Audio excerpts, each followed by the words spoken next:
é que você está? Tudo bem? Oi, Mauro. Bom dia. Tudo bem contigo? Estamos aqui em Porto Alegre, um dia outonal bonito, ensolarado, temperatura um pouco mais baixa, mas tempo seco e bonito. Como dá para ver ali atrás, sol aqui em Brasília também, 17 graus, um calorzinho aqui em Brasília. Esse lugar aqui onde eu fico, o estúdio, é o lugar mais quente da casa. Se sair daqui já não é tão calor assim, 17 graus, também fresquinho. Miola, vamos falar de Brasil, mas antes vamos falar de Espanha. Realmente, o Pedro Sánchez, que é o presidente do governo espanhol, na Espanha é um regime parlamentarista, mas não se chama primeiro-ministro, chama-se presidente do governo. Mas é o primeiro-ministro, né? O Pedro Sánchez acaba de convocar eleições antecipadas para o Congresso espanhol, depois de uma derrota acachapante do Partido Socialista Espanhol nas eleições deste domingo. Daqui, diz aqui a manchete do El Mundo, o PP dá um castigo a Sánchez e apaga o PSOE do mapa. Não é um pouco exagerado, o El Mundo também não é lá um jornal de esquerda, mas uma derrota dura, e com uma inflexão do discurso do PP. O PP, estavam falando aqui com o Henrique Rodrigues, é a chamada direita tradicional, né? Assim, PSDB, aqui do Brasil, uma mistura assim, da direita tradicional com o centrão e tudo. Mas teve um discurso de extrema-direita nessa campanha e começa a atuar em aliança com Vox, a extrema-direita, que era impensável. Complicado, hein, Miola? O Henrique já falou que lá em Portugal estão preocupados disso repercutir também no processo político português, né? Mauro, essa eleição na Espanha, ela é uma espécie de uma sentinela sobre os tempos, né, que nós vivemos no mundo. A extrema-direita, né? Ela é uma força, um movimento em escala planetária que se apresenta de modo competitivo nas disputas eleitorais e tem uma presença institucional crescente em todo o mundo, né? O PP, né, o Partido Popular Espanhol, ele sempre foi um partido, ele era, na verdade, o partido herdeiro do franquismo, né, sempre foi um partido com características de direita e uma direita mais radicalizada. Eu te diria que não seria uma direita liberal clássica nos termos que nós conhecemos, o mundo ocidental, talvez seja mais à direita do que o PSDB aqui, historicamente. Mais à direita, exatamente isso, né? Então, uma direita que já tem esta tradição. De qualquer maneira, a eleição, na minha percepção, essa eleição espanhola, que tem suas características, né, muito específicas, os sistemas eleitorais, foi uma eleição para as regiões e para algumas cidades, né, mas ela tem esses sintomas que tu falas, né, que primeiro que é uma derrota estrondosa, né, do que seria a velha social-democracia europeia, né, que se abraçou com o programa neoliberal, né, e foi perdendo progressivamente, né, a simpatia dos setores populares. Isso aconteceu na Europa inteira a partir dos anos 90, né, e talvez um antecessor dessa tragédia, né, social-democrata europeia tenha sido o Mitterrand, a França, depois né, Inglaterra, por aí afora. Então, o PSOE, né, Partido Socialista Operário Espanhol, talvez seja, né, o seu estertor enquanto, né, uma social-democracia nos moldes, né, deste neoliberalismo, digamos, progressista, né, que implementava. É uma derrota também do Podemos, porque olha que coisa curiosa, em nenhum país europeu, tu tens, salvo talvez em Portugal, tu tens o surgimento de um ator do campo progressista e de uma esquerda anti-neoliberal que ocupe esse espaço que foi deixado pela social-democracia, né? Em Portugal, que se tinha o bloco de esquerda, né, que cumpre, em certo sentido, esse papel. Na Espanha poderia ser o Podemos, mas o Podemos... Que foi dizimado, né? Foi praticamente dizimado. E isso nos coloca com uma outra realidade, porque tem a família, digamos assim, do Podemos hoje no mundo e aqui na América do Sul são essas tradições novas, por exemplo, do Chile, da Frente Ampla Chilena, que também está mostrando os seus limites de um modelo partidário que precisa ser melhor examinado, que, bom, não deu muito certo, que ele surge não só uma crítica às experiências burocráticas do leste, à social-democracia, às traições, etc., mas ele também se apresenta como uma alternativa às novas tradições da esquerda, inclusive o próprio PT, né, no Brasil. Então é uma derrota disso, e há isto que tu comentaste anteriormente, né, que é uma opção, né, do que era um campo da direita ainda democrática ou tradicional, né, mais além do próprio PP, e o próprio PP, que radicaliza o seu discurso pela extrema-direita para ganhar esse espaço que seria do Vox. E este é um fenômeno que está acontecendo na Europa e em todas as regiões do mundo, né, que a extrema-direita ela toma esse espaço, há um deslocamento deste eleitorado da direita tradicional para a extrema-direita, né, e o PP, de olho nisso também, da sua própria sobrevivência, ele faz esse giro. De qualquer maneira, não impediu o crescimento do próprio Vox, que é extrema-direita articulada internacionalmente, que tem um papel muito importante, Mauro, do ponto de vista de um sentido organizado em escala internacional, uma espécie de uma internacional de extrema-direita, uma internacional fascista, que se organiza no mundo e que tem no Vox da Espanha o seu vértice central. Ele tem um movimento de atuação tanto em âmbito continental da União Europeia, no Parlamento Europeu, como na relação bilateral, né, com outros países. Tem um livro recente que eu recomendo vivamente, ontem eu te comentei, de um argentino chamado Ariel Goldstein, que chama A Reconquista Autoritária, onde ele faz um mapeamento, uma espécie de uma etnografia da expansão da extrema-direita no mundo a partir dos anos 90, 2000, isso não vem de hoje, vem de longe, né? Então ele faz um apanhado sobre esta teia, essa família da extrema-direita internacional, onde o Vox desempenha esse papel com financiamento pesado de capitais estadunidenses, se relaciona, por exemplo, com Lei e Justiça da Polônia, com Fidesz da Hungria, com a Belloni da Itália, os fratellos, né, os irmãos da Itália, né, nos Estados Unidos com o Tea Party, a extrema-direita do Partido Republicano, o Cast no Chile, Bolsonaro no Brasil, Milei na Argentina, Aliaga e Fujimori no Peru, Uribe na Colômbia, né, e por aí afora. Então nós estamos diante de um contexto, né, que essa eleição da Espanha, ela, em certo sentido, ela faz essa fotografia, né, e eu acho que é importante a gente só finalizo, Mauro, porque isso não cai do céu, né, o surgimento. Importante a gente dizer de onde cai, como chega, né, a um tempo presente essas experiências, né, e discursos, retóricas e visões de mundo que a humanidade, em certo sentido, a partir do final da Segunda Guerra, ela pactuou um pacto civilizatório. Esse pacto está sendo rompido, ou seja, no pós-fascismo, pós-nazismo, que não acabou. O nazismo e o fascismo, sobretudo o fascismo, eles não podem ser, digamos, circunscritos a um período histórico, datado no entre-guerras, né? O fascismo é uma alternativa do próprio capitalismo, é importante a gente dizer isso. Essas forças fascistas sempre se preservaram, né, durante todo esse período, e neste contexto que nós estamos vivendo, né, de uma crise mais aguda do capitalismo nessa sua etapa ultrafinanciarizada, nós estamos diante de duas confrontações. Né? Uma, a barbárie, né, capitalista, ela se aprofunda, e para que ela se aprofunde tem que haver uma gestão, né, violenta, né, desta barbárie, que é o que faz esses governos autoritários aqui no Brasil, em todo o mundo, né, ou então uma saída que é dentro do próprio neoliberalismo, que é uma espécie que o professor Paulo Arantes chama de uma gestão, né, social da barbárie, que são as experiências, por exemplo, do PT, né, aqui no Brasil e de outros partidos que não são exatamente antineoliberais, não porque não queiram, né, mas pelas injunções e a hegemonia brutal, né, que o neoliberalismo ele se estabelece. Então eu acho que é bem interessante esse fenômeno, é um fenômeno que vem para chegar, e ele trata, no fundo, né, é como se opõe às forças, né, que podem resultar numa alternativa ao próprio capitalismo, nessa sua crise brutal que aprofunda a barbárie no mundo. Miola, está aqui o livro que você se referiu, La Reconquista Autoritária, do Ariel Goldstein. Você comprou como esse livro?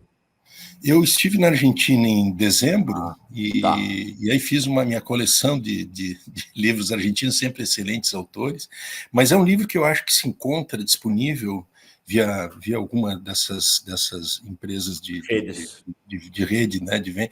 Eu acho que ele está disponível. Eu recomendo vivamente, né, ele faz uma etnografia mesmo, assim como no Brasil, Mauro, fazer uma propaganda aqui literária agora. Tem um livro de uma jovem escritora, ele pode não ter uma profundidade, digamos, teórica, mas ele tem muitas informações, que é o livro da Camila Rocha, Menos Mises e Mais Marx, né, que ele também faz isto que é uma etnografia da extrema-direita. Quando a gente vê esses nomes, Saxida, Paulo Guedes, este cara da CPI do MST, o Ricardo Salles, esta fauna da extrema-direita que parece que eles avultaram, né, na realidade, na cena política do nada, na verdade eles têm lá com os think tanks deles, com todas as estruturas de investimento do grande capital para construir esses Instituto Milênio, Instituto Liberal, e o modelo é este. Eles que eu digo, a extrema-direita, faz um trabalho de pelo menos 2 décadas, um trabalho de acumulação de forças, de formação política, de ação brutal via as redes sociais, da forma que a gente sabe que as redes sociais são instrumentalizadas pela extrema-direita, né, e de muito investimento, né, em quadros políticos e partidos políticos, expressões, né, que se tornam competitivas nas democracias. Esse é o modelito que está dando certo. Né? Da mesma maneira que a esquerda, de maneira geral, né, seja pelo movimento, os movimentos religiosos, o movimento sindical, as organizações eclesiásticas de base, lá atrás, né, os partidos, né, o próprio Partido dos Trabalhadores, se organizavam, né, e investiam fortemente na formação política. O campo da extrema-direita está fazendo isso há muitos anos, né, 2 décadas, eles abrem os olhos, né, em relação à sanção que eles chamam, né, do comunismo em sua nova forma, né, das guerras culturais, e passa a se formar, então, essa família da extrema-direita internacional. Então tá aí, 2 dicas do Miola para quem quiser entender ou se aprofundar nesse processo, né, que segue, né, agora talvez uma nova etapa, e eu vou te interrogar agora que talvez possa ser uma nova etapa.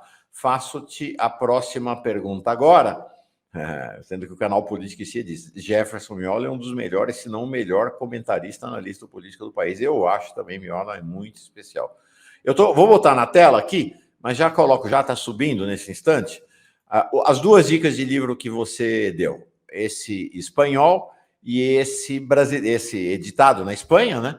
E este outro editado aqui no Brasil, mas ambos você pode comprar por essas redes virtuais de livrarias aí. Sim. Qualquer uma delas, eles devem estar ofertados em cada uma delas, né? Então, tá aí, La Reconquista Autoritária, do Ariel Goldstein, Menos Marx, Mais Mises, da Camila Rocha, o liberalismo e a nova direita no Brasil, né? O La Reconquista Autoritária é um olhar mais global, né? O da Camila é um olhar brasileiro. E eu ia te perguntar uma questão importante, porque pode significar uma mudança, Miola.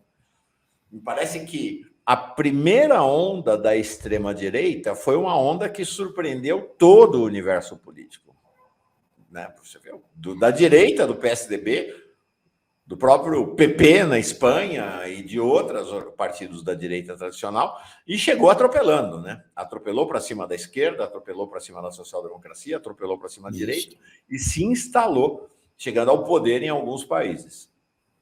O que eu estou vendo, o que a gente viu na eleição espanhola, pode significar uma nova tendência que me parece que aqui no Brasil, aqui e ali, já começa a indicar, a aparecer também, que é a guinada da direita tradicional. Não, o título, estão falando aqui do título, é Menos Marx, Mais Mises. Menos Marx, Mais Mises. Tá? O que me parece é o seguinte, uma guinada da chamada direita tradicional para se encontrar com a extrema-direita. O que significa uma mudança relevante, e aí pode ter impacto, inclusive, aqui no governo Lula, porque significa que a chamada direita tradicional, Centrão e outros, podem se aproximar, né? Porque o Lira fica um jogo de equilíbrio ali, né? Entre a aliança com o PL, com a extrema-direita, e o governo Lula. mas você pode ter uma tendência política ideológica global que empurra essa direita tradicional mais para a extrema-direita, né? Acho que pode ser um novo momento mais complicado ainda, né? Bem mais complicado, e Mauro observa o seguinte, nesses campos de força internacional, pelo menos eu estou vendo assim, da emergência da extrema-direita com esta potência e esse caráter de massas, porque o fascismo também ele é uma força popular. Não, essa quantidade de votos não são os ricos, uma classe média que tem esse tamanho, é povo pobre, é trabalhador, né, que vota e é seduzido por esse discurso, né, fascista, de extrema-direita, ultraliberal, né, por uma vitória hegemônica do neoliberalismo. O neoliberalismo gera e ganha as consciências, inclusive do proletariado. Então esse é um fenômeno. Bom, na Europa, de maneira geral, nos Estados Unidos, esta polarização com a extrema-direita, ela se dá a partir das forças residuais de direita. Pode observar, não há na Europa, com exceção de Portugal, que tem o Bloco de Esquerda, mas e o Partido Socialista Português também, que não é exatamente uma tradição social-democrata, né, normal da Europa, que polariza ainda com a extrema-direita. Mas a esquerda e o campo progressista não têm esse lugar. Aqui na nossa região, na América do Sul em especial, que nós temos este confronto entre dois polos bem caracterizados, antagônicos, que é a extrema-direita emergente, e o Brasil ele foi o epicentro dessa primeira experiência, né, essa grande onda que nasce, né, e o campo progressista e a esquerda. Isto é praticamente uma regra na nossa região. Se tu observar na Argentina, na frente de todos, né, que é o peronismo, que vai polarizar, ou com a Patrícia Bullrich, que era uma ex-montoneira e que faz uma inflexão totalmente à direita, ela vai à extrema-direita, mas ali tem um problema, porque o Milei, né, que é um fascista notório, né, admirador das ditaduras e tudo mais, praticamente traciona ela, e as pesquisas têm indicado que ela está na frente da Patrícia Bullrich, para teres uma ideia do pesadelo na Argentina. A eleição vai ser em novembro próximo, outubro próximo, né? Aqui no Brasil, idem, no Chile, né, tem esta situação que nós observamos, inclusive, na eleição já de 2021, né, que o José Antônio Cast venceu no primeiro turno e teve uma grande convocação cívica chilena, né, um pinochetista sumido, defensor de ideias, né, medievais, um cara macabro. Bom, foi para o segundo turno e agora tem todas as condições, na crise de legitimidade, na crise, né, do próprio governo chileno, de uma derrota, né, no parlamento chileno e no processo constituinte, o José Antônio Casti, que é da ultradireita, se beneficia. Então, é esse fenômeno, e um dado, Mauro, que a gente precisa também se dar conta, o PSDB, o que sobra do PSDB, esse rebotalho, se tu observares a posição, inclusive aqui do governador do Rio Grande do Sul, que preside o partido, ele tem um jeito, né, de tratar mais simpático, menos troglodita, etc. Mas, sob o ponto de vista programático, ele cada vez mais endossa bandeiras ultraliberais, né, e assume uma retórica que ela é uma retórica reacionária em certos planos. Né? Então, esta conversão que faz a direita nacional rumo à extrema-direita é por uma oportunidade de sobrevivência. O PSDB está sendo. Esse negócio de centrão parece que diz tudo, mas não diz nada, porque nós temos um polo, que ele é um polo ultraliberal, reacionário, né, e ultraconservador, que está se formando, né, contra uma visão civilizatória e uma alternativa, né, modernizadora e progressista, né, libertária e humanista para o nosso país. Então, eu acho que nós temos um cenário que ele requer, né, outras formas de luta, né, e uma percepção também dessa realidade, que nós não enfrentamos isso antes. Ele é novo nesse século e para a nossa geração. A Carmen Bocciardi diz assim: que tristeza assistir a história se repetindo. Acho que não está se repetindo, não, viu? Tem mudanças importantes na história nesse momento, né? Acho que talvez você esteja referindo ao nazismo, ao fascismo, desse ponto de vista, vamos dizer, mais amplo, sim, mas há novidades importantes acontecendo nesse instante. O mundo não aprendeu nada. Recomendo assistir a série Os Pacientes do Dr. Garcia. Eu também. Se puder recomendar uma série no Netflix, eu recomendo Os Pacientes do Dr. Garcia, da Carmen, que é sobre exatamente a resistência espanhola, né, durante a Guerra Civil Espanhola. Legal. Fantástico. Ainda não assisti. Está na minha lista. Fica a dica da Carmen e do Miola. Estou aqui parado nessa que eu não estava assistindo desde o começo, nessa Succession, né? Sucessão, que é hoje a série de maior sucesso no mundo, muito interessante para entender, né, a dinâmica. Eu que vivi como presidente de uma agência de comunicação durante 20 anos, a proximidade com esse mundo dos muito ricos e muitos poderosos, uma série muito interessante, quase de caráter documental. Esse mundo move-se, tem essa dimensão macro desses interesses, né? Que a gente tanto fala, né? O fim à reforma agrária, fim ao marco temporal, neoliberalismo, essas coisas todas. Mas no cotidiano tem muito menos racionalidade do que a gente imagina, né? Muito menos racionalidade. A questão do ego, a questão das disputas de poder interno é muito, muito grande. Tá aqui, ó. Recruta Zero se inscreveu aqui, anunciou sua inscrição. Eu espero que a gente ainda hoje chegue a 490 mil inscritos aqui na Fórum para irmos aos 500 mil até o final do mês. Miola, então, mas aí queria te falar o seguinte, é que você tocou nisso. O que a gente assistiu essas últimas semanas no Congresso Nacional? Uma base do governo e o próprio partido, né, que lidera o processo da governabilidade historicamente, né, o processo da confrontação à extrema-direita, que é o PT, totalmente desarrumado, né, uma coisa assim um pouco, né, meio... A votação da Mata Atlântica, eu registrei aqui mais cedo, né, eu falei com vários parlamentares, nem sabiam que estava sendo votado, a liderança do governo na Câmara liberou as bancadas do governo, da base do governo, para votar tanto no caso do marco temporal como no caso da Mata Atlântica. No caso da Mata Atlântica, a própria liderança do PT também liberou, as pessoas nem sabiam que estavam votando direito, uma falta de orientação completa, parece meio perdida a base do governo. Enquanto isso, a extrema-direita dando o tom em aliança com o Lira. A gente vê isso nas CPIs. Quem está hegemonizando a CPI do MST é a aliança da extrema-direita com os ruralistas que são de extrema-direita. Vai lá na CPI do 8 de janeiro, quem confronta a esquerda é a extrema-direita, com apoio da direita, né? E o que a gente vê é isso, esse movimento do Lira, lá e cá, mas ele cada dia mais tem explicitado. Este é um congresso conservador e o governo Lula tem que entender que é um congresso conservador. E quando ele usa, é muito interessante, porque quando ele usa a palavra conservador, Miola, ele está botando no mesmo saco a direita e a extrema-direita, né? Está todo mundo nesse campo conservador. Então, a gente tem um cenário para a eleição municipal no Brasil, né, agora ano que vem, e depois da eleição presidencial, que pode trazer surpresas em relação a esse movimento da direita a caminho da extrema-direita, né? Mauro, na realidade, nós estamos vivendo, do ponto de vista do capitalismo, um trânsito. A crise de 2008 ela não terminou.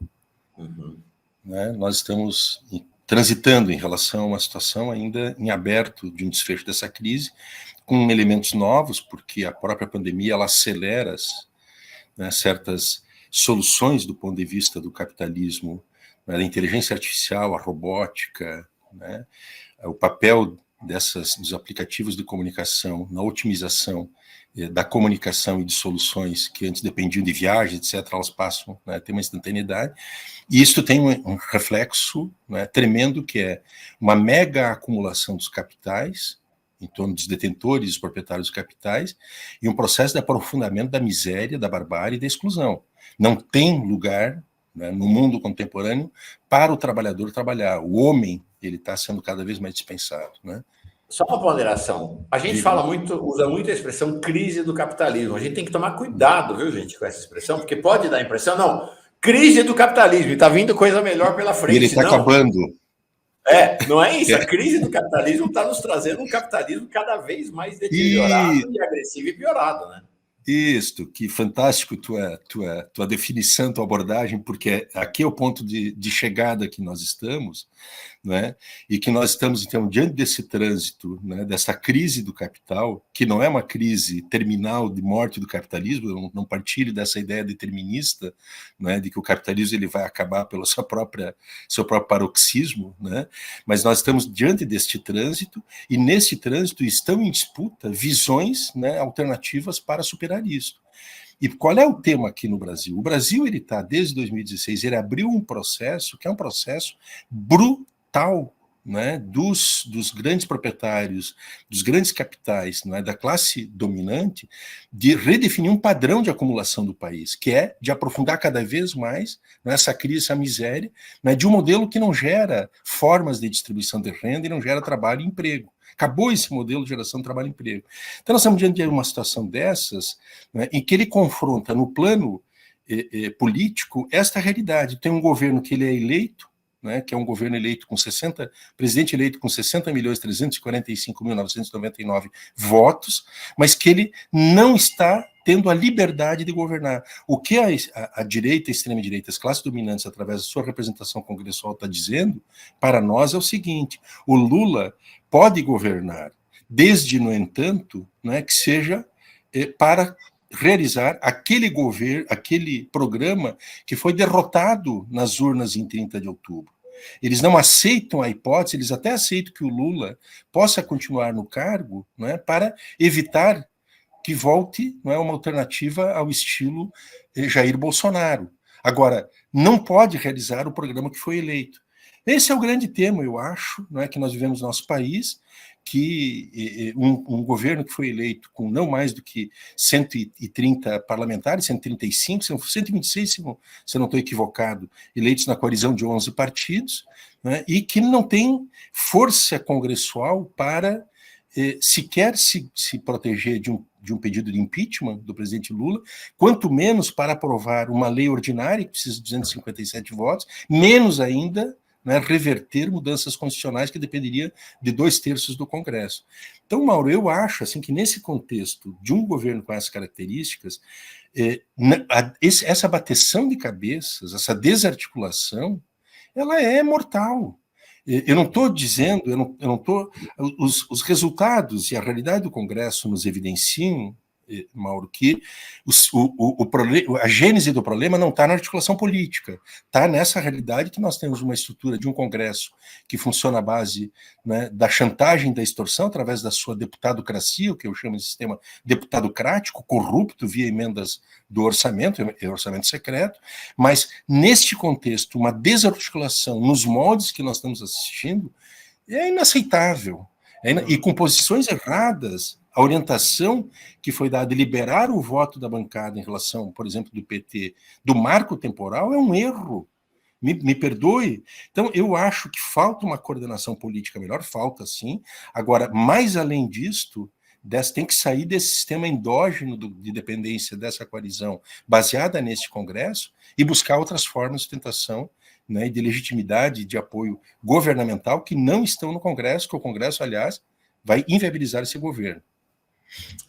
Para encerrar, Miola, acho que você traz uma questão agora, que é, enquanto a direita compõe um bloco, hoje, nesse momento, um bloco menos ideológico, né, mais um bloco voltado quase que exclusivamente para os interesses econômicos mais diretos, e a extrema-direita compõe um bloco coeso aí de interesses econômicos e ideológicos, e com isto ela assume a dianteira, né, a linha de frente é dela e não é da direita tradicional.